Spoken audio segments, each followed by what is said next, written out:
Usual గా fever అనేది multiple అంటే వేరు కారణాల వల్ల రావచ్చు. వైరస్ వల్ల రావచ్చు, బ్యాక్టీరియా వల్ల కూడా రావచ్చు.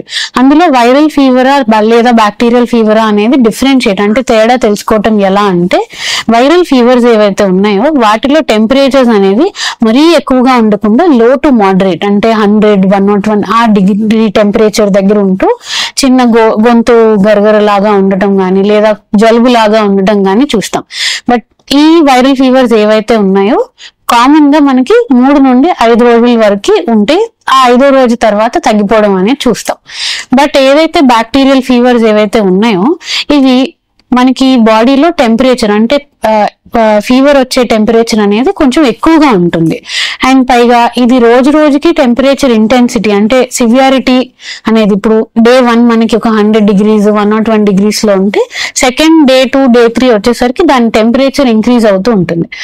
అలాంగ్ విత్ ఫీవర్ అంటే ఫీవర్ తో పాటు జ్వరంతో పాటుగా మనకి అదర్ సిమ్టమ్స్ ఏవంటే దగ్గుతో పాటు వచ్చి కొంచెం తెమడ రావటం, అది కొంచెం పచ్చ రంగులో లేదా ఆకుపచ్చ రంగులో ఉండటం, లేదా దగ్గుతున్నప్పుడు బాగా ఛాతీలో నొప్పి రావటం, లేదా బాగా సివియర్ గా జాయింట్ పెయిన్స్ రావటం అనేది చూస్తాం.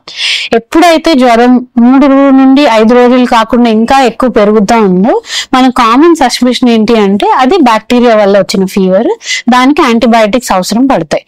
ఇలాంటి సిమ్టమ్స్ ఎవరైనా ఉంటే డాక్టర్ దగ్గరికి వెళ్ళి టెస్ట్ చేయించుకొని దానికి తగ్గట్టుగా ట్రీట్మెంట్ తీసుకోవడం మంచిది.